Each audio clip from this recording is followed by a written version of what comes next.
विपक्षी गठबंधन के नए नाम पर संग्राम छिड़ा है। बीजेपी जहां यूपीए से बदलकर इंडिया नाम पर सवाल उठा रही है, तो वहीं विपक्षी कुनबे में भी इस नाम को लेकर आपत्ति है। यहां तक कि यूपीए का नाम बदलने के बाद से गठबंधन की गांठ भी अब खुलने लगी है और सोनिया गांधी की सक्रियता के बाद से नीतीश कुमार थोड़े खफा खफा से लग रहे हैं। हालांकि उन्होंने नाराजगी की बात को खारिज किया है। आपको रिपोर्ट दिखाते हैं, आखिर कैसे नाम पर सियासी संग्राम मचा है।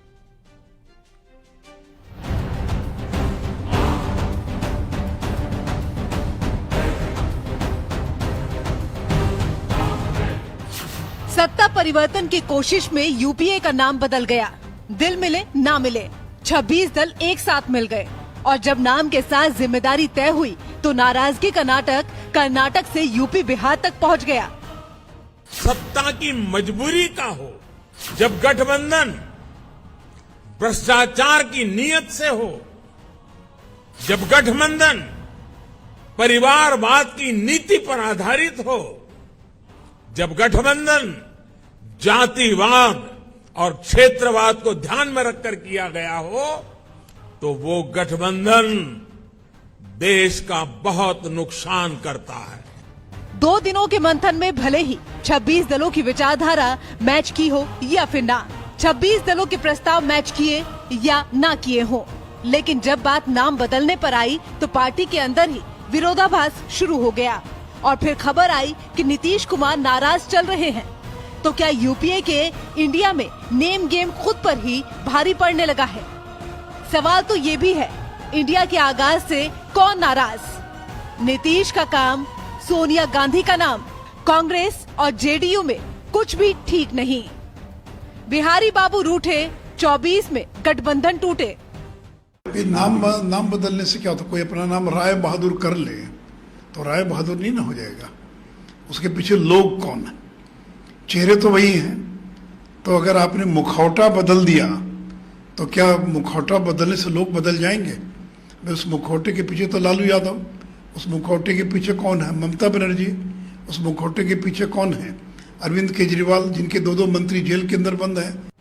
हालांकि विपक्षी गठबंधन में नीतीश की नाराजगी जैसी बात को खारिज किया जा रहा है, लेकिन अंदर खाने बेंगलुरु की मीटिंग के मुकाबले पटना की मीटिंग में नीतीश फैक्टर से किनारा नहीं किया जा सकता, क्योंकि सोनिया गांधी की सक्रियता से नीतीश के बदले विपक्ष के केंद्र में कांग्रेस आ गई है। इस बैठक में जिन प्रमुख मुद्दों पर चर्चा होनी थी और फैसले लेने थे, उसको लेकर नीतीश कुमार ने एक लंबी फहरिस्त बनाई थी, जिसमें 5 सूत्रीय ब्लूप्रिंट भी था, जिस पर कोई फैसला नहीं लिया गया।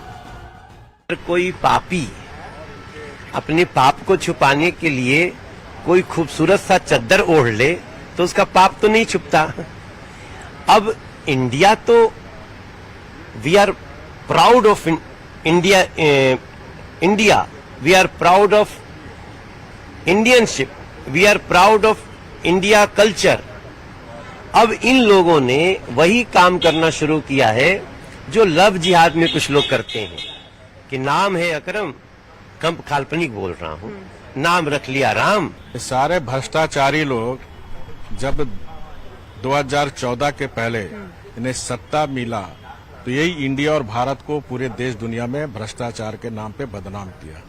लेकिन 9 साल में माननीय मोदी जी के नेतृत्व में भ्रष्टाचार मुक्त भारत का गौरव बीजेपी और एनडीए ने दी है। लोकसभा चुनाव में पीएम मोदी का विजय रथ रोकने यानी बीजेपी का मुकाबला करने के लिए विपक्ष एकजुट होने की कोशिशों में लगा है। इसी सिलसिले में पटना के बाद बेंगलुरु और अब मुंबई में बैठक होने वाली है और यूपीए, जिसे अब इंडिया कर दिया गया है, उसे आगे ले जाने की रणनीति पर चर्चा होगी।